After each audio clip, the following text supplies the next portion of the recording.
What if a single act of kindness on a rainy city sidewalk could ripple across lives in ways no one saw coming? What if one ordinary man just trying to get home with his daughter suddenly found himself standing between life and something far greater?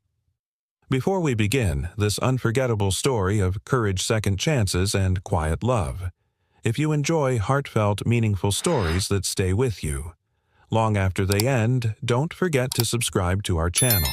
It's a small click for you, but a big encouragement for us to keep creating stories that matter. Now, let's begin. Single dad helped an injured tourist with CPR. The next day, he found himself on a private jet. The rain came in sideways, needling through Jack Monroe's hoodie like it was paper. Seattle was unforgiving in March, cold, wet, and gray as the steel beams he spent his days working under. With his daughter Ellie nestled on his shoulder, her breath warm against his neck, he trudged across the slick pavement of Pioneer Square. She was asleep, her arms limp, soaked strands of hair stuck to her cheek. Jack held her tighter and ducked under the glow of a half-lit donut shop sign. He fished out the last $5 bill from his wallet. One maple bar, he told the vendor, forcing a smile. And if you've got a napkin, we'd appreciate it. The vendor gave him a look, half pity, half curiosity, but handed over the donut and a handful of napkins without a word. Jack thanked him and turned toward the bench under the awning, hoping to let Ellie rest a few more minutes before walking home. That was when he heard the scream. It cut through the rain like glass-sharp, panicked female. He spun around. A crowd was gathering near the old bronze statue at the center of the square. People leaned in, gasped, pulled out phones. Jack's instincts kicked in. He knelt and whispered to Ellie, still half asleep in his arms. "Stay here, baby. Sit on the bench and don't move. Daddy's just checking something." The bench was barely dry under the awning, but she nodded and curled up with the donut in her lap, too tired to argue. Jack jogged across the square water, sloshing in his boots. As he pushed through the wall of bystanders, the scene came into focus. A young woman, late 20s or early 30s, lay on the ground, her eyes wide open and unblinking. Her lips were blue. "Does anyone know CPR?" someone shouted. "I think she's having a seizure." No pulse," a man yelled, fumbling with his phone. "Call 911, signal's dead out here." Another barked. Storm knocked out half the towers. Jack's heart pounded. He knelt beside the woman, brushing a strand of soaked hair from her face. She was beautiful in an elegant, timeless way, like she didn't belong on a sidewalk in the rain. But she wasn't breathing, and she had no pulse. "I'm trained," he said sharply. "Step back. Who the hell are you?" a man in a tailored coat snapped. Jack didn't answer. He locked his hands together, fingers laced arms straight, and started compressions. 1, 2, 3, 30. He tilted her head, pinched her nose, and breathed into her mouth. Again. "Come on," he muttered, teeth clenched. "Come on, stay with me." Someone tried to pull him back. "You're not a doctor." "Get your hands off me." Jack barked, eyes blazing. "She's dying." The crowd went quiet. The only sound was the steady rhythm of Jack's hands pounding on her chest and the soft pitter-patter of rain against umbrellas. Minutes passed like hours. His arms burned. His jeans were soaked through. His knees scraped on the pavement. Still he pushed. Then a sound. A shallow, raspy cough. Her chest rose. Gasps echoed around them. Jack froze as the woman's lips parted. Her fingers twitched. She blinked, dazed, and whispered something in a breathy accent barely audible over the rain. "S'il vous plaît?" Jack leaned in. "You're okay. You're safe now. Stay with me." Her eyes rolled back. She passed out again, but she was breathing. A woman with a medical kit finally arrived, pushing through the crowd. "Paramedic. Off duty. Let me in." Jack moved aside, hands trembling. He glanced toward the bench. Ellie was still there, watching from under the awning, clutching the donut like a lifeline. Their eyes met. She smiled at him, that sleepy kind of smile that only children can give. The kind that said, "I knew you could do it. Daddy." Jack felt his chest tighten. Not from the CPR, from something else, something ancient and raw and wordless. The paramedic took over. Sirens wailed in the distance. The crowd began to break apart, some murmuring praise, others glancing back at Jack like he was an alien dropped into their world. He stood up, legs unsteady, water streaming from his clothes. The man in the tailored coat who had tried to stop him avoided his eyes. Jack said nothing. He turned, walked back across the square, and picked up Ellie in his arms. "You okay, sweetheart?" She nodded against his shoulder. "Is she gonna be okay too?" "I hope so," he whispered, pressing a kiss to her damp forehead. They walked into the rain, disappearing into the misty streets of the city. Behind them, the woman on the ground was being lifted onto a stretcher, a mask pressed to her face. Her life returned one breath, one miracle. And Jack didn't know her name, didn't want thanks. He didn't even realize yet that this was the moment, this small, unnoticed moment that would change his life forever. Not because he saved someone, but because someone, somewhere, had seen him, and they would not forget. The morning after the rainstorm, Jack Monroe's one-bedroom apartment smelled faintly of wet socks and yesterday's coffee. The old space heater groaned in the corner like it had arthritis, doing its best to warm the cracked linoleum floors and peeling wallpaper. Jack sat at the chipped kitchen table spreading peanut butter on 2 slices of slightly stale bread for Ellie's breakfast. She sat cross-legged in her pajamas, her tiny fingers drawing swirls in the condensation on the window. Her hair was a wild halo and her voice was a quiet murmur. "Did she make it?" she asked, not looking at him. Jack paused, the knife hovering midair. "I think so," he said softly. She was breathing when they took her away. Ellie nodded, lips pressed together. "Then, you were so brave."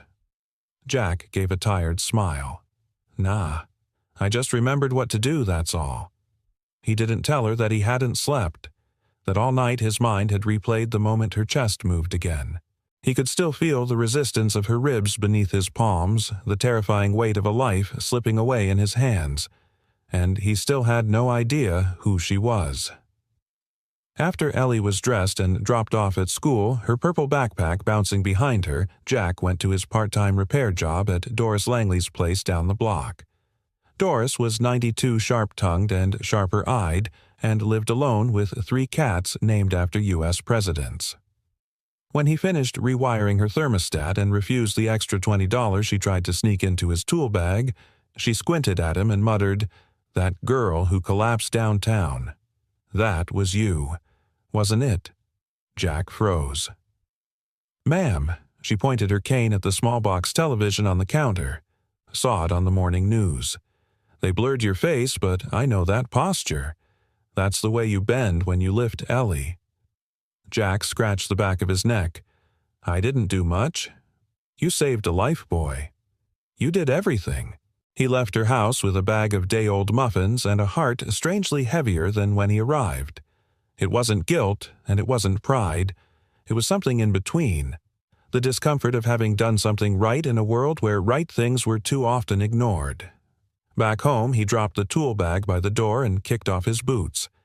That's when he noticed the sleek black car idling outside his building. It didn't belong in this neighborhood. The paint gleamed like glass. The rims were spotless. And the woman who stepped out of the back seat, tall-striking, dressed in a navy suit that probably cost more than Jack's monthly rent, definitely didn't belong here either. She glanced down at a small notepad, then up at his window with precise certainty. Jack's stomach tightened. A moment later, someone knocked on the door. He opened it cautiously. "Mr. Jack Monroe," the woman asked, her tone firm but polite. "Yes, my name is Mira Talbot. I'm the personal liaison for Camille Durand." Jack blinked. "I don't know that name." She tilted her head. "You saved her life yesterday." His heart skipped. "The woman from the square." "Yes. Miss Durand asked me to find you. She would like to see you personally, to thank you." Jack rubbed a hand down his face. "I appreciate that, but I didn't do it for thanks. She insists. I'm not exactly the tuxedo and caviar type. She's not inviting you to a gala, Mr. Monroe. She simply wants a conversation." Behind him, Ellie's voice floated out from the hallway. "Daddy? Who's that?" Jack looked down at her, still in her school shoes, now gripping the doorframe with both hands. Mira knelt slightly, her tone softening. "Hello, Ellie. I heard your dad is a hero." Ellie beamed. Jack sighed. Where exactly would this conversation take place? Mira didn't blink. "You'd be escorted to a private airfield nearby. Miss Durand is currently resting at her Aspen property. She'd like to fly you both there, just for a day or two." He stared at her. "A private jet?" "Yes." Jack laughed, not because it was funny, but because it was so far from his reality that it felt like fiction. "Look, I'm a guy who fixes broken heaters and eats leftover peanut butter sandwiches. I don't fly to Aspen." Mira remained composed. "Miss Durand is not offering a vacation. She's offering her gratitude. She woke up because of you. You changed the course of her life. She would simply like to speak with the man who refused to walk away." Ellie tugged at his sleeve. "Daddy, maybe she's the angel you saved." That stopped him cold. He looked from Ellie's hopeful eyes to Mira's calm gaze. Finally, he muttered, "How soon?" "Tomorrow morning, 7 a.m. He hesitated, then nodded. "I'll arrange everything Mira said. Clothing, accommodations, food. Just bring yourselves." She handed him a small envelope before leaving. Inside, a flight itinerary, a handwritten note that simply read, "For the man who reminded me what breath feels like. Camille." That night, after Ellie fell asleep, curled up beside him on the couch, Jack stood by the window staring down at the street where the black car had been.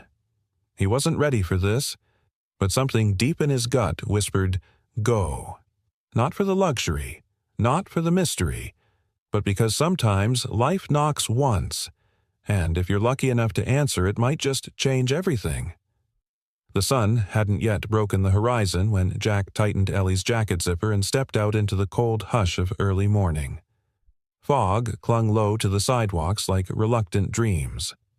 The limo waited at the curb, same gleaming black paint, same silent driver in a suit that didn't wrinkle.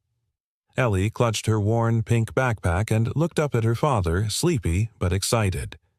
"Do you think they'll have snacks on the plane?" Jack smiled, brushing a lock of hair from her cheek. "Probably fancier ones than we're used to." She grinned, and the driver opened the door without a word. They rode in silence through the still-sleeping city. Jack watched the familiar streets blur into highways and then into open space. Everything outside looked the same, but inside him something stirred uneasily. Not fear, not hope, something unfamiliar. A ripple. When they reached the private airstrip, Jack half expected armed guards and flashing lights, but what he saw instead was a sleek silver jet parked beside a glass terminal glowing softly in the dawn light. It was quiet, polished, untouched by chaos. Mira Talbot met them at the entrance, clipboard in hand, composed as ever. "Good morning, Mr. Monroe. Miss Ellie." Ellie offered a sleepy wave. Jack nodded, clutching his duffel bag like armor. Mira led them to the base of the stairs. "You'll be the only passengers. The flight to Aspen will take just under 2 hours." "Only passengers?" Jack asked, eyebrows rising. Mira gave a small professional smile. "Miss Durand prefers privacy." At the top of the steps, a flight attendant with a smooth French accent welcomed them aboard. The interior was nothing like Jack imagined. It wasn't golden or gaudy. It was quiet elegance. Cream leather seats, warm lighting, a single vase of white tulips on a central table. Simple, tasteful. Jack helped Ellie settle into a seat beside the window.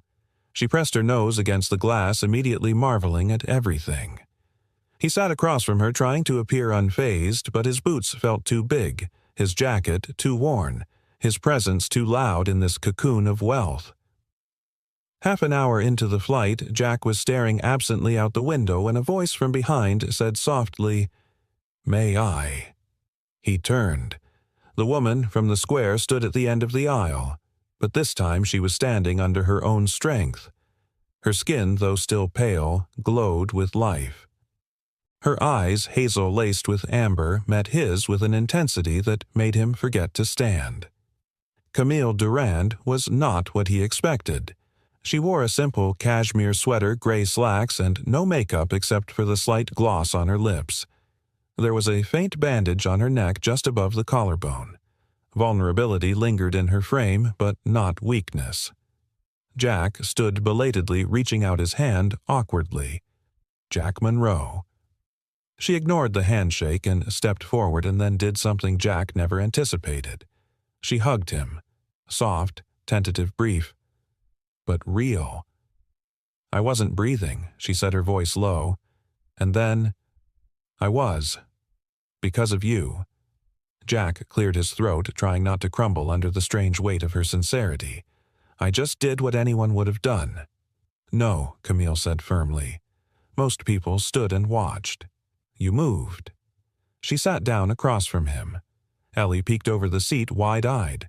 Camille noticed. And this must be your daughter. Ellie smiled shyly. I'm Ellie. Camille leaned forward a little. Thank you for sharing your dad with me. Ellie blinked.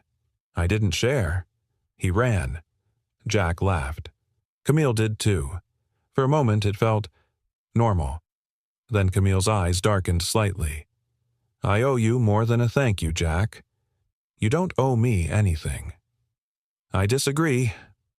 She looked out the window briefly as if gathering something heavy from inside herself. I was traveling alone on purpose, she said quietly. I wanted anonymity. Escape. I'd been betrayed. By someone close. I didn't trust anyone. I was, numb. Jack nodded, slowly listening. I walked into that square without caring much if I walked out, she admitted, then turned back to him. But you didn't see a headline. Or a fortune. You saw a person. You acted like I mattered. Jack shifted in his seat. You do matter. Camille tilted her head. Do you always talk like that? Like people are worth saving even when they're broken? Jack looked at Ellie, then back at her. Only because I've been broken too. There was a long pause. It wasn't uncomfortable. It was full. Would you consider coming to Aspen for a day or two? Camille asked. There's a charity retreat happening this weekend. Quiet, private. I'm hosting. I'd like to invite you both. Not as a guest of honor, just as a guest. Jack raised an eyebrow. Why? She hesitated. Then, softly, because I want to spend time around someone who didn't ask who I was before helping me. That's rare. He hesitated. Then Ellie chimed in, utterly unaware of the tension. Do they have hot chocolate in Aspen? Camille smiled. The best. Jack exhaled. All right, one weekend. But we're not wearing tuxedos. Deal. She stood, nodded graciously, and stepped toward the cockpit. But just before she left, she turned back. Jack, she said. Yeah, I don't remember much from those few minutes, but I remember your voice. It pulled me back. Then she disappeared down the aisle, and Jack sat still, the hum of the jet surrounding him like a second heartbeat. He didn't know why the universe had picked him. But in that moment, something shifted. He wasn't just a single dad anymore. He was part of a story much bigger than he'd planned for. And it had only just begun. The snow-dusted peaks of Aspen rose like quiet gods above the horizon as the jet descended. Ellie pressed her face against the window, awestruck by the white canvas below. It looks like a painting, she whispered. Jack smiled but said nothing. His gaze wasn't on the mountains. It was on the woman seated across the aisle, Camille Durand, who had gone back to reading quietly, one hand absently touching the faint bandage on her neck. There was a kind of grace in her stillness, but something underneath, something haunted. When they landed, another black car waited at the edge of a private runway that looked more like a luxury resort driveway than any airport Jack had seen. The driver opened the doors wordlessly, and within minutes they were weaving through groves of fir trees dusted in snow, the roads winding higher into the Colorado hills. Camille's estate emerged like a mirage wood glass and stone seamlessly embedded into the mountainside. Warm lights glowed from within, casting long amber lines across the snow. A small group of people in elegant winter coats waited at the entrance, talking quietly beneath outdoor heaters. Jack stepped out of the car boots, crunching on packed snow. Ellie's mittened hand wrapped around his. The air smelled of pine and firewood. Camille turned to them. "You're not expected to mingle unless you want to. This weekend isn't about speeches. It's about connection." Jack gave her a wary smile. "I'm better with tools than with wine glasses." She laughed lightly. "There's a maintenance shed, if it'll help you feel grounded." Inside, the house was even more breathtaking. High ceilings, fireplace the size of a small garage, wide windows that looked out over valleys blanketed in snow. The place exhaled warmth, not just the heat of the rooms, but the kind that came from intention from a life that had once been full. Camille led them to their rooms, a cozy suite connected to Ellie's with a hallway door. There were fresh linens, chocolate mints on the pillows, and a handwritten note for Ellie that simply said, "Welcome to your adventure." Jack read it twice. He wasn't used to this kind of thoughtfulness, especially not from strangers. Later that evening, a soft knock came at his door. Camille stood there in a thick, cream-colored sweater, her hair loose over her shoulders, looking younger than before. "Come sit by the fire," she asked. Jack glanced toward Ellie, already asleep beneath a pile of stuffed animals, then followed Camille down the quiet hallway. The main living room was nearly empty now, the guests having moved to other corners of the estate. Only the fire crackled. They sat on the floor backs against a couch, the fire warming their faces. "Do you miss her?" Camille asked softly. Jack blinked. "Who? Your wife? Ellie's mom?" He took a breath. It wasn't a question he got asked often, not anymore. Every day he said finally, "She had lupus, diagnosed late. We couldn't afford the treatments right away. By the time we found the right specialist, it was too late." Camille was quiet. Jack stared into the fire. Ellie was only 3.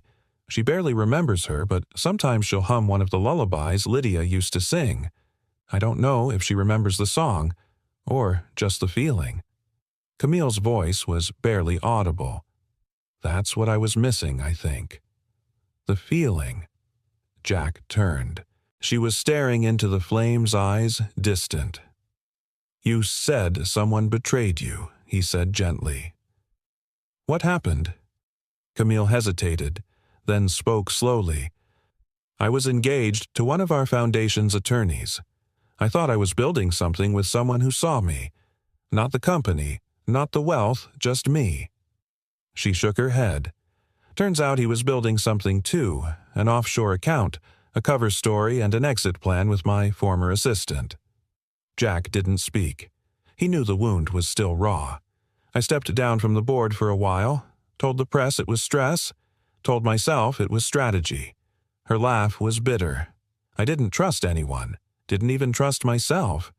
I went to Seattle under an alias, trying to feel invisible again. "And then you collapsed," Jack said softly. Camille looked at him. "And then I woke up." To a stranger pounding life back into my chest, and when I opened my eyes, the first face I saw wasn't panicked. It was steady. It was yours. They sat in silence for a long time. Outside the windows, snow began to fall gently. "You're not invisible," Jack said after a while. "Not to people who see past the noise." She turned to him. "And you're not small. You think you are, but you're not." Their eyes locked, nothing romantic yet, but something was taking root. A recognition. A quiet ache to be seen. Understood. Camille exhaled. "Would you stay for the gala tomorrow night?" Jack smirked. "I didn't bring anything fancier than jeans." She smiled. "Then it'll be the best-dressed pair of jeans Aspen's ever seen." They sat by the fire a little longer, letting silence speak for them both. It wasn't awkward. It was healing. And somewhere down the hallway, Ellie stirred in her sleep, the smallest smile curling on her lips. as if she already sensed the truth her father hadn't yet dared to name. Sometimes it takes nearly losing everything to find what matters most. And sometimes the people who walk into your life when you're at your lowest are the ones sent to lift you the highest. Morning in Aspen arrived like a held breath, still pale gold quiet. Snow sparkled on the balconies and steam rose from the outdoor hot tubs nestled between fir trees. It should have been peaceful, but Jack Monroe felt anything but peace. He stood at the breakfast nook in Camille's sprawling kitchen phone in one hand, brow furrowed. Ellie sat nearby, munching on a croissant, swinging her legs and humming softly. The view outside looked like a postcard. The view on Jack's screen looked like a storm. Mystery Man, on Camille Durand's Jet from Mechanic to Mansion. Cinderella, flip. Single dad saves heiress. Wins a weekend in Aspen hero or hustler who is Jack Monroe. The tabloids had found him. Camille walked in moments later, fresh from a morning run, cheeks flushed, hair pulled into a ponytail. She caught the look on his face before he even spoke. "Jack," she asked gently. He turned the screen toward her. Her smile faded. For a second, she said nothing. Then she reached for the phone, scrolled with clinical precision, and exhaled sharply. "I should have anticipated this," she murmured. They were quiet after the accident. But a jet, a single dad, it's the perfect clickbait storm. Jack folded his arms, trying to keep the anger out of his voice. "They found out where Ellie goes to school. There's a photo of her and me from 3 months ago leaving the grocery store." Camille paled. "I'm so sorry, Jack. I never meant for you or Ellie to become targets." "I didn't ask for any of this," Jack said. "I didn't save your life for attention or headlines. I know you didn't. Well, now I'm the mystery man. A handyman with a kid suddenly flown into the lap of luxury like some charity case. That's not how I see you, but it's how they see me, and how they'll see her." He nodded toward Ellie, who looked up with a mouthful of pastry, blissfully unaware. Camille crossed the room and spoke lower, calmer. "We can fix this. I'll call my PR team. We'll issue a clarification. Remove names, blur faces, whatever you want." Jack's jaw clenched. "I want my daughter to be left alone. That's what I want. You have my word. I'll make sure of it." He hesitated. "Maybe we should go, before it gets worse." But Camille stepped closer, her voice urgent now. "Please, don't let them scare you away from something good." He blinked. "What is this, Camille?" Her eyes softened. "Something rare." Before he could respond, Mira appeared at the entryway with a tablet in hand and a grave expression. "Camille," she said carefully, the stories spreading faster than expected. "3 national outlets have picked it up. Your name is trending. So is Jack's. And Ellie's first name was mentioned in one segment." Jack's hands curled into fists. "I'm pulling the story down," Camille said instantly. "I'll throw the lawyers at them." Mira hesitated. "There's another option. A press statement. Your voice. Get ahead of the narrative. Frame it the right way." Jack shook his head. "I didn't come here for interviews." Camille turned to him, quiet but firm. "I can handle this, but you need to trust me." He studied her. She wasn't the woman from the sidewalk anymore. She was standing strong, spine, straight eyes, clear not just as someone saved, but as someone trying to protect. And for the first time since yesterday, Jack didn't feel powerless. "I trust you," he said finally. Camille nodded once, then turned to Mira.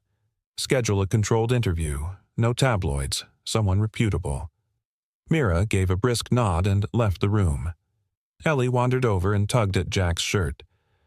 "Are you mad, Daddy?" He knelt beside her. "No, sweetheart. I'm just tired of people talking like they know us." She tilted her head. "But they don't know that you sang me lullabies every night when Mommy went to heaven, or that you fixed our heater with a spoon." Jack blinked, caught between a smile and a tear. "You're right," he said. "They don't. Then maybe we tell them the good stuff." He looked up at Camille. She'd heard it too, and maybe that was the turning point. That evening, a small gathering was held in Camille's main lodge, an informal fireside event meant for her inner circle of donors, volunteers, and board members of the Durand Foundation. No cameras, just people. Jack stayed on the sidelines holding a mug of coffee, Ellie leaning sleepily against his leg. He felt like a barn cat in a room full of show dogs. Then a familiar voice rose above the low murmurs. "And I'd like to introduce someone most of you don't know, though the press thinks they do." Camille stood beside the fire, radiant in a simple black sweater dress, no notes in hand, no podium. "This is Jack Monroe. He's a single father. He works hard. He gives more than he has. And last week he saved my life, not because he recognized my name, but because he saw a human being in need. And he acted." The room grew still. Camille continued, her voice steady. "The headlines got one thing right. He is a hero. But not because of CPR. Because of how he lives. With humility. With heart. And with a child who thinks the world of him." Ellie beamed. Jack wanted to sink into the floor. But then came the applause, genuine, not polite. Camille turned toward him, her voice quieter now. "I don't care how they frame the story. This is the version I believe in, and it's the only one that matters." Jack didn't know what to say, but in his chest, where the weight of years had settled like stone, something cracked, and something hopeful started to breathe. The snow kept falling overnight, silent and endless, blanketing the estate in a hush that felt sacred. But inside Jack Monroe's chest a storm brewed quietly tight, uncertain and unresolved. He stood in front of the guest room mirror, tugging awkwardly at the sleeves of the navy sport coat Camille's assistant had left for him. The tag still clung to the inner seam. The shirt underneath fit fine, but the reflection looking back at him didn't feel like him. It felt like a borrowed costume for a role he hadn't auditioned for. Ellie peeked into the room, her braid slightly crooked, wearing a simple white dress with a velvet ribbon tied at the waist. "Daddy, she said you look like the principal from school." "But younger." Jack chuckled, loosening the collar. "Is that a compliment?" She nodded solemnly. "You look kind of important." "Kind of." That was the part that stuck. By the time the gala began, the house had transformed. Dozens of guests filled the grand hall, philanthropists, doctors, educators, artists, all mingling with glasses of wine and murmured applause. String music played softly near the stone hearth. Ellie was already curled on a settee with a book under the care of Mira, who doted on her like a favorite aunt. Jack stuck to the edges of the room, nursing a ginger ale. The conversations around him floated like foreign currency grants, innovation, mergers, legacies. Words he rarely used. Lives he didn't recognize. Camille arrived late, descending the staircase in a floor-length gown the color of storm clouds, satin and silent. She moved with the grace of someone born to this world, but when her eyes found Jack's, something softened. She crossed the room toward him, ignoring the glances that followed. "You clean up well," she said. Jack smirked. "I had help." They stood together for a moment, watching the event swirl around them like a snow globe someone had just shaken. And then came the voice. "Well, well, the man of the hour." Jack turned to see a tall, sharp-featured man in a tuxedo approach, grin. Too wide, handshake, too eager. "Marcus Ashford," he said. "PR consultant, also occasional cynic." Jack took his hand reluctantly. "Jack Monroe." Marcus leaned closer. "Between us, you've got one hell of a redemption arc. Blue-collar dad meets heiress. It's practically Oscar bait." Jack froze. "Excuse me," Marcus winked. "Oh, don't worry. They'll eat it up. I mean, I can already hear the podcast titles, The Man Who Fixed the Furnace and Her Heart." Camille's eyes narrowed. "That's enough, Marcus." But the man wasn't done. "Tell me, did the producers already call? Or are we still waiting for the bidding war?" Jack's voice came low and cold. "You don't know me." Marcus raised his hands mockingly. "Whoa, touchy." Jack stepped back. "I need air." He left the room without another word, pushing past waitstaff and murmurs. He found the terrace door and stepped outside where the mountain air hit him like a wave, sharp, clean, real. The snow had eased into flurries. Below, Aspen twinkled like a jewel against the dark hills. Jack leaned on the railing, jaw tight. The words echoed redemption arc, podcast, Oscar bait. He hadn't come here for any of that. Jack Camille's voice came behind him. He didn't turn around. "I'm sorry about him," she said softly. "Marcus works with one of the corporate donors. He has a habit of weaponizing charm." Jack stayed quiet. She stepped beside him. "You're not a character, Jack, and this isn't a fairy tale." "I know that." Jack shook his head. "I don't belong here." "Yes, you do." "No," he said, turning now. "You say that, but look at what happens the second someone like me walks into your world. I become a headline, a punchline. I get dissected, judged. You saved my life. That's not enough to make me fit in." "You don't have to fit in," she said, voice rising. "You just have to be here. With me. With Ellie." Jack's eyes darkened. "You think this is about Ellie?" Camille took a breath. "Isn't it? You've kept the world at arm's length because of her. Because you think if anything good touches your life, it'll disappear. Like her mother did. That hit hard." Jack stared at her. Camille's voice broke. "You saved me, Jack, but you won't let anyone save you." He looked away, chest tight. "I can't afford another loss. I have a daughter who already lost her mother. She doesn't need a fairy tale. She needs consistency, reality. And reality is," Camille said gently, stepping closer, "that people like me can bleed, can fall, can be pulled back into life by a man who smells like engine grease and sings lullabies off-key. I don't want a savior. I want someone who chooses to stay." He looked at her now, really looked, the rawness in her voice, the earnest plea in her posture. Jack swallowed. "I don't know how to be part of your world. Then let's build one that belongs to both of us." Silence stretched, and in that silence a bridge began to form. Jack closed his eyes. The wind tugged gently at his coat, and then he nodded just once. Camille exhaled almost in relief. Inside, the music continued. But outside, beneath the stars and snow, something had shifted. They weren't strangers anymore. They were survivors.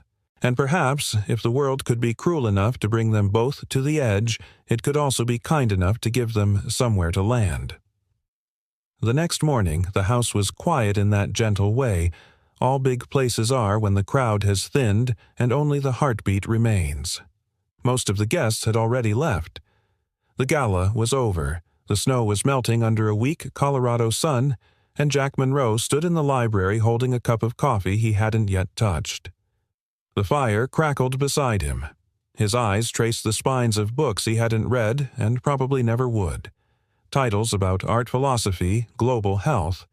None of them had anything to do with fixing things, and that's what he knew, how to fix what was broken. What he didn't know was how to fix this quiet ache inside him. The door creaked open. Ellie stepped in, her face unusually serious, hugging a stuffed rabbit against her chest. Jack immediately straightened. "Hey, Peanut, you okay?" She hesitated. "Can I ask you something?" "Anything." She crossed the room slowly and climbed into the leather chair beside his. "Are we poor?" The question landed like a rock in his chest. He blinked. "What I heard the fancy man at the party, the one with the bow tie, he said we didn't belong here, that we were charity." Jack set his coffee down. "Ellie, is that true?" Her voice didn't waver, but her hands gripped the rabbit a little tighter. He crouched beside her, steady and calm, the way he always did when she had big feelings she didn't know where to put. "Listen to me," he said. "We don't have a lot of money. That part's true, but we have a lot of things that matter more, like kindness, like courage, like love." Her lip trembled. "Then why do people act like we're less than them?" Jack exhaled, because they've forgotten what really matters. Ellie looked at him with eyes that had always been a little older than her years. Mom never cared about money, did she? Jack smiled faintly. No. Your mom loved gardenias, rainy days, and old love songs. She cared about the way people made her feel. Ellie leaned her head on his shoulder. I remember her a little, but I remember you more. He closed his eyes. You work so hard, she said softly. You don't get new things. You don't sleep much. But you always sing to me. You always say yes when I ask for an extra bedtime story. You always stay. Jack couldn't speak. And I don't want you to think I need someone like Camille to fix our lives, Ellie continued. You already fix things, Daddy. You fix hearts. Jack's throat tightened, a lump forming he couldn't swallow down. She's nice, Ellie added quickly. I like her. She listens, and she smells like vanilla and flowers. Jack chuckled through the ache. But even if she goes away one day, Ellie said, I just want you to be happy again. You've been lonely, even when you smile. That shattered him. Not in a way that broke him, but in the way a frozen lake breaks when spring finally comes. He pulled her into a hug and held her tightly, one hand cupping the back of her head. I'm not lonely with you, he whispered. I know, she said. But you don't always let people help. You should. Later that afternoon, Jack found Camille on the back patio, bundled in a thick shawl, sipping tea and gazing out at the mountains. Her eyes tracked him as he approached, quiet and thoughtful. You look like you've been somewhere, she said. I was, he replied. Inside my daughter's head. Camille smiled gently. Wise place to be. She said, I fix hearts. She's not wrong. Jack sat beside her. You know what scares me? That you'll fall for me, and I'll break you. He blinked. Well, that wasn't exactly what I was going to say. She grinned. But it's on your mind. He sighed, rubbing a hand over his face. I'm not good at changing tracks. I've been on survival mode for so long I forgot what it felt like to just be, to let someone in. Camille looked down at her hands, turning her teacup slowly. I used to be surrounded by people. Meetings, applause, appearances, but no one really saw me. Not the real me. I didn't even know who that was anymore. She looked up at him. Then I collapsed in a square. Died, technically. And came back. To a man who didn't know my name but called me back anyway. Jack shook his head. I didn't save you. You came back because you wanted to live. No, Jack. Her voice dropped to a whisper.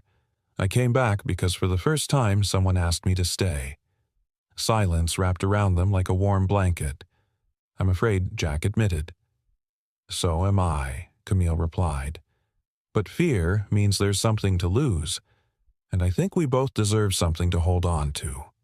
They didn't kiss, not yet, but their hands found each other's fingers, brushing, then clasping.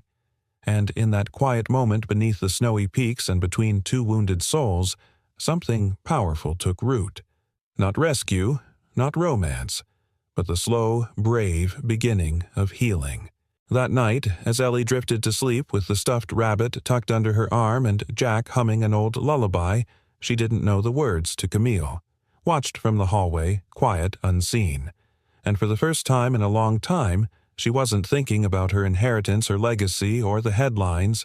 She was thinking about that little girl, and the man who never once walked away, and the terrifying, beautiful thought that maybe, just maybe, she had finally come home.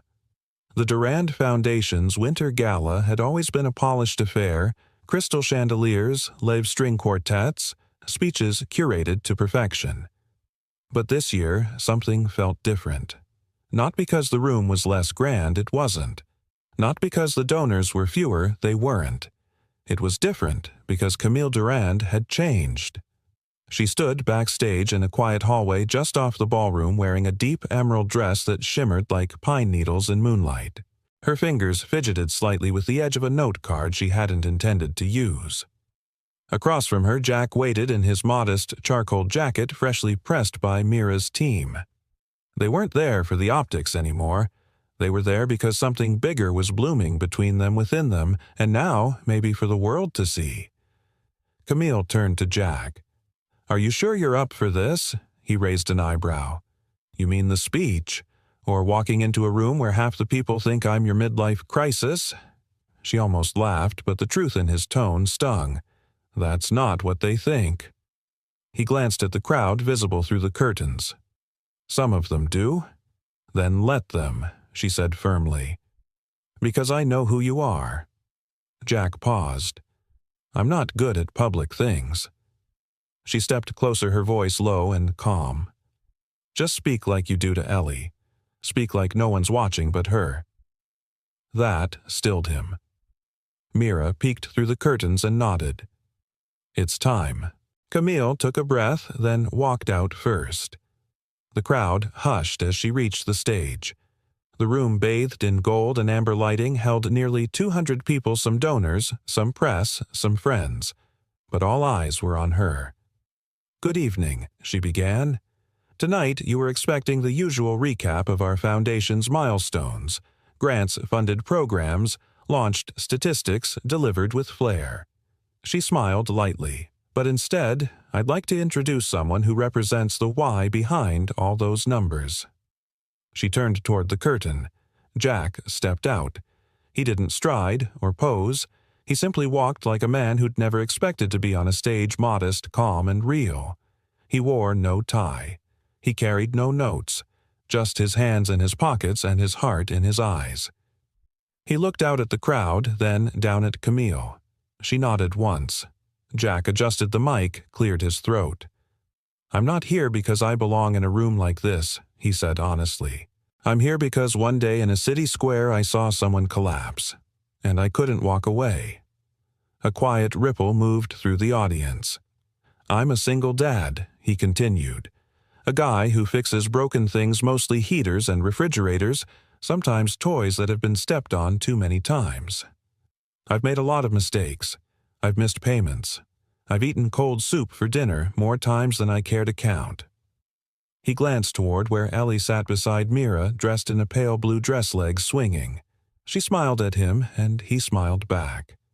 "But I've never missed a bedtime story, and I've never let my daughter go to sleep wondering if she mattered."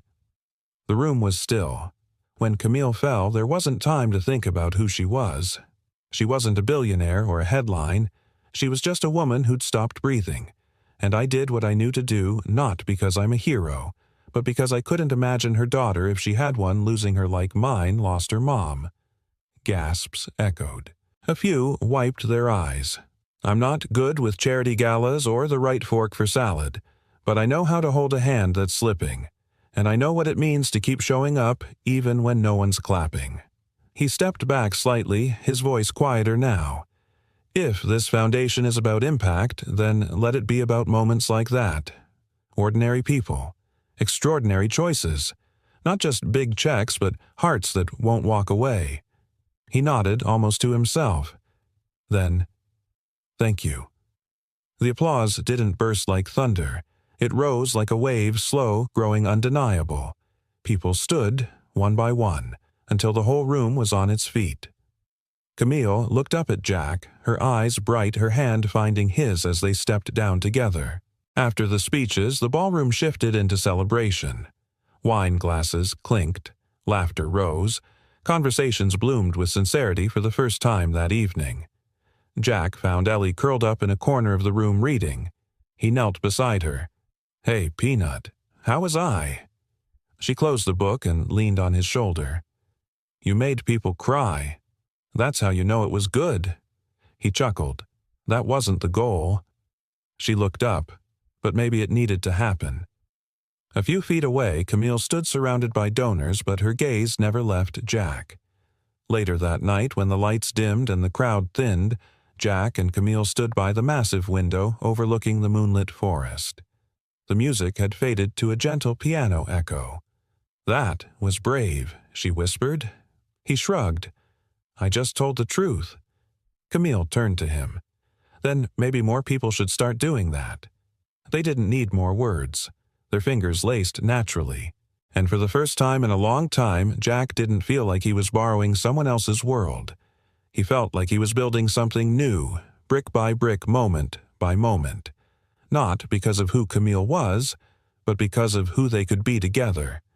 And from the other side of the room, Ellie watched them with a sleepy smile, then turned back to her book. Some stories she was learning were better lived than read, and this one was just beginning. 2 days after the gala, Aspen's skies had cleared to a crisp blue, and the Durand estate felt more like a retreat center than a billionaire's home.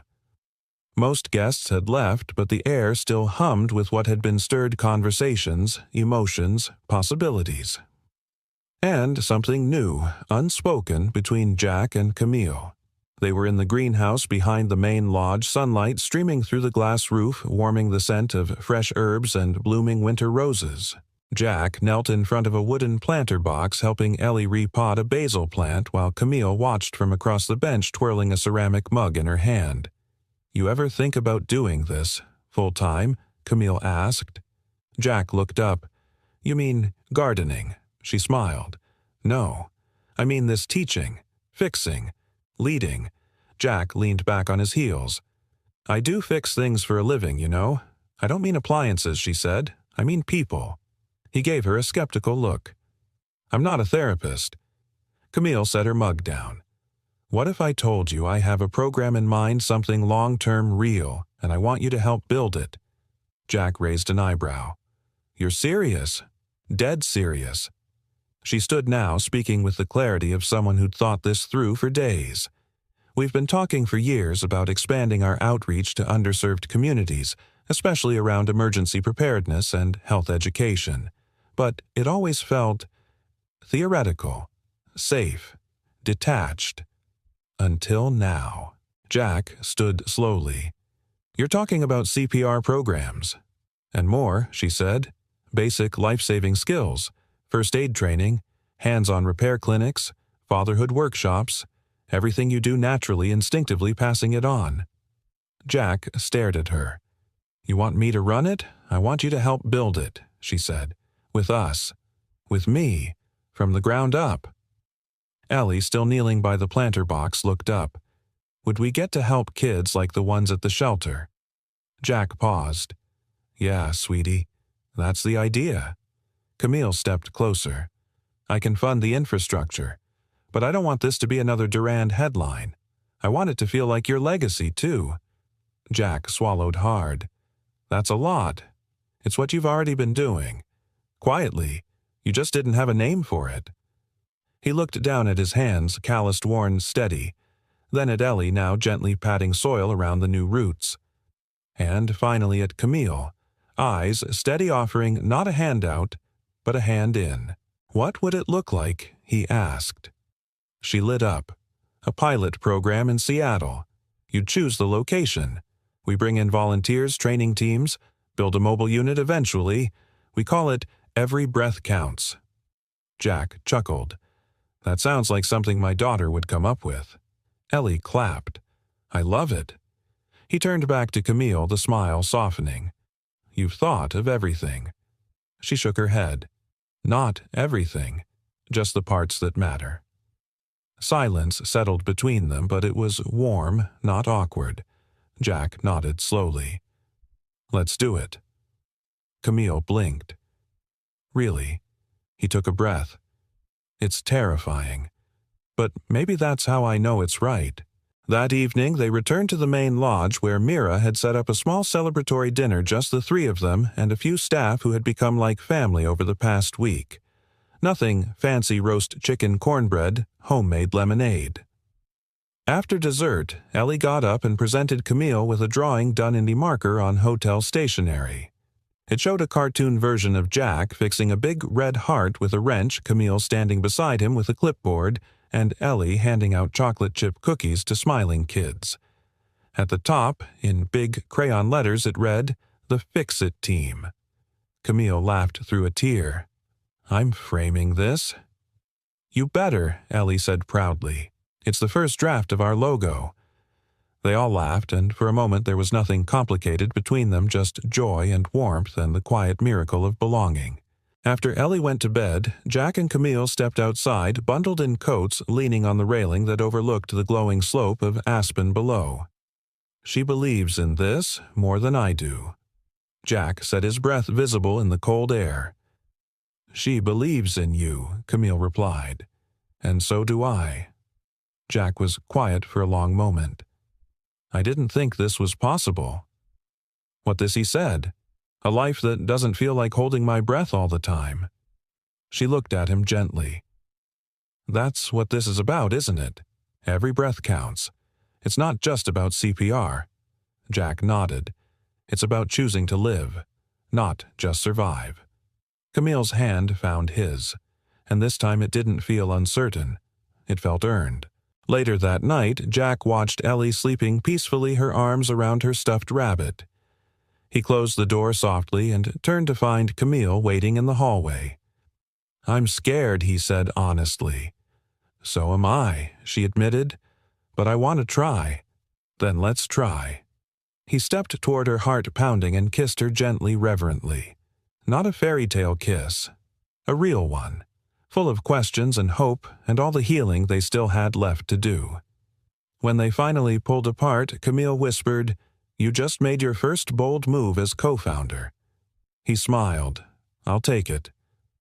And somewhere in the quiet corners of that Colorado night, the past softened and the future began to hum. Because every breath really did count, and some were meant to be taken together. 3 weeks later, Seattle was its usual gray self, rain glistening on sidewalks, traffic humming like a tired lullaby. But inside the modest community center in the Rainier Valley neighborhood, something new was taking root. Jack stood in the middle of a gym-turned-training space, watching as a dozen kids ages 11 to 16 practiced chest compressions on CPR mannequins. Ellie sat with a girl her age, teaching her how to count out loud. The girl had lost her brother in a bike accident the year before. She wanted to be the kind of person who could save someone. Jack's heart swelled. He hadn't felt this kind of peace in years. "First class is a success," came Camille's voice from behind him. Jack turned and grinned. She looked out of place in her tailored coat and heels, but she wore it all like armor, and these days he knew what was beneath it. The woman who'd fought back from silence, who'd traded luxury for meaning. "It's more than a success," he said. "It's the first time I've seen some of these kids smile since they walked through the door." Camille looked around. "This place matters." Jack nodded. "We've only scratched the surface. There's still a whole city out there. You know, she said we could take this model nationwide. Start with 5 cities, build a volunteer network." He chuckled. "You never think small, do you?" "Not when I see something real." Just then, Ellie ran up with a flyer in hand. "Daddy, Miss Camille. Look, they want me to help at the booth next Saturday." Jack looked down. The flyer read, "Community Preparedness Fair. Every Breath Counts Pavilion. Kid ambassadors, welcome." Camille knelt beside her. "That's a pretty big job." Ellie's eyes sparkled. "I want to do it. I want people to know what we're building." Camille smiled. "Then you're already doing it." Jack placed a hand on Ellie's shoulder. "Go grab your things, Peanut. We're heading home soon." After she dashed off, Camille's expression softened. "She's blooming, Jack. You both are." He looked down, voice quiet. "There was a time I thought this life, this kind of joy, wasn't meant for me." Camille's eyes searched his. "Do you still believe that no?" He met her gaze. "Because you've made room for me in a world I never imagined myself entering." "You walked into it," she said. "I just left the door open." They were quiet a moment. Then Jack's phone buzzed. A message from his landlord, cold but expected new owner. "Lease not renewed. You have 30 days." He sighed and tucked the phone away. Camille noticed the change in his face. "What's wrong?" Jack hesitated. "Just life. Our apartment's being sold. I'll figure it out." Camille was quiet. "Come live here." Jack blinked. "What?" She stepped closer. "Not in Aspen." Here, I've leased a place 3 blocks from the center. Plenty of room. Quiet street, good schools. He looked at her stunned. You're not a project, Jack. And this isn't charity, she said. It's life, shared, chosen. I can't just move into your world. Then, don't, she said. Move into ours. Jack looked away for a moment, then back to her. I'm scared I'll lose it. Camille reached for his hand. Then hold it tight. Let's build something no one can take. Jack stared at her, and in her eyes he didn't see pity or rescue. He saw home. That weekend they packed what little they had. Jack's old truck groaned under the weight of boxes, but Ellie made it a game naming each box like a pet. The last one, labeled Memories, rode up front with her. Their new place wasn't grand, but it was warm, bright, the kind of space that echoed with possibility. Camille was waiting when they pulled in holding a set of keys and a bag of takeout from the diner around the corner. That night they sat on the floor, no furniture yet, eating burgers and watching Ellie build a fort out of boxes. Camille turned to Jack. You know, I never imagined my life looking like this. Neither did I. But now I can't imagine it any other way. Jack leaned over and kissed her slow, certain, full of quiet fire. Ellie peeked from behind her box fort. You, she giggled. You guys are weird. Camille laughed. We're just happy. Same thing Ellie said. Later, as the house quieted and Ellie drifted to sleep in her new room, Jack stood on the porch with Camille watching the rain mist across the street lamps. I was just a guy, he said, trying to get home with a donut and a sleepy kid. And then the world shifted. Camille wrapped her arms around his waist. You weren't just anything. You were exactly who I needed. Jack looked at her. You ever wonder what would have happened if I hadn't been there that day? She shook her head. No, because I don't believe in accidents anymore. Jack pulled her close. Me neither. In the quiet that followed, they stood in the doorway of a life neither of them had planned, but both had chosen. Not because it was easy, but because it was right. And far across the city, somewhere in another home, another single parent sat alone, maybe wondering if kindness mattered. If anyone noticed, they would. Because somewhere a girl named Ellie had already signed up to tell them every breath counts, especially the ones we take for others. And the man who once thought his life was too small now knew the truth. Some hearts don't need fixing. They just need a place to keep beating. 6 months later, the Seattle air was warm with the promise of spring. Children laughed in the distance, chasing bubbles and paper kites near the edge of Jefferson Park. The cherry trees were beginning to bloom, quiet pink explosions lining the sidewalks outside the newly repurposed community center that now bore a brass plaque above the door.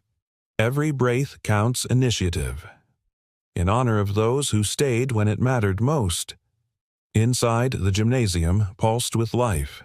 There were CPR mannequins lined up in rows, first aid kits stacked neatly along the wall, and a circle of volunteers in matching Navy shirts preparing for the afternoon's big event, the launch of their first citywide youth responder program. At the center of it all stood Jack Monroe, clipboard in hand, sleeves rolled up, smiling like a man who had finally caught up with the life that once outran him. He moved with ease now, not because life was simple, but because it was shared. Because every day he woke up to a new kind of peace, the kind built not from perfection, but from purpose. Dad Ellie's voice rang out from across the room, high and joyful.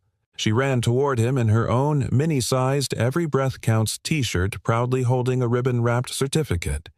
He knelt to meet her. You finished the full responder level already? Yep, she beamed. I passed everything, even the Heimlich test. Jack's eyes softened. You're officially more qualified than I was when I saved Camille. Don't worry, she whispered. I'll back you up next time. He pulled her into a hug, heart full. In the hallway, Camille stood beside a small team of foundation partners finalizing notes for the press. But her eyes kept drifting back toward Jack and Ellie like they were a fire she never wanted to stray far from. She no longer wore the armor of image. Her elegance remained, but now it glowed with something quieter, something earned. Mira leaned in beside her. "This is the best thing we've ever built." Camille nodded, "and the only thing that's ever felt real all the way through." Mira smiled. "You should tell them." "I plan to," Camille replied, already stepping toward the gym. That afternoon, as folding chairs filled with local families and city leaders, Camille took the stage under a modest string of lights. Jack stood off to the side with Ellie arms loosely crossed, waiting to see what she'd say. 6 months ago, Camille began. I was lying on a sidewalk in Seattle. I had no pulse. I had no breath. I had no direction. The room grew still. And then someone who wasn't paid to care, who didn't know my name, gave me all 3 back. She glanced at Jack. He blinked slowly, swallowing emotion. His name is Jack Monroe. He's a father, a mechanic, a man who showed me that love isn't always loud, it's steady, and sometimes it shows up in the form of calloused hands and quiet courage. A tear slipped down someone's cheek in the second row. Camille continued, voice strong. This program, Every Breath Counts, isn't about celebrity or philanthropy. It's about you. It's about neighbors saving neighbors, fathers teaching daughters, communities learning that their power comes from their people. She looked down, then up again with a soft smile, because sometimes one act of kindness doesn't just save a life, it creates one. The applause was instant, standing, roaring, heartfelt. Jack didn't move right away, but Ellie tugged his hand. "Go." He stepped up beside Camille. She turned to him and without a word passed the mic into his hand. Jack cleared his throat. "I never thought I'd stand in a room like this. Honestly, 6 months ago, I was just trying to keep the lights on and get my kid to school on time." Laughter rippled gently through the crowd. But something happens when you realize your story matters, not just the survival parts, but the why you keep going. This center, these people, they gave me back the part of myself I'd forgotten I had. He looked toward Ellie. She reminded me. Every night when I sang the lullaby her mom used to hum, when she told me I was already enough. Jack paused, then turned toward Camille. And Camille, she didn't just come back to life on that sidewalk. She came into life. She chose not just to survive, but to build. He looked out at the audience. And now, it's our turn. The crowd rose again, this time, slower, deliberate. A standing ovation that wasn't about fanfare. It was about truth.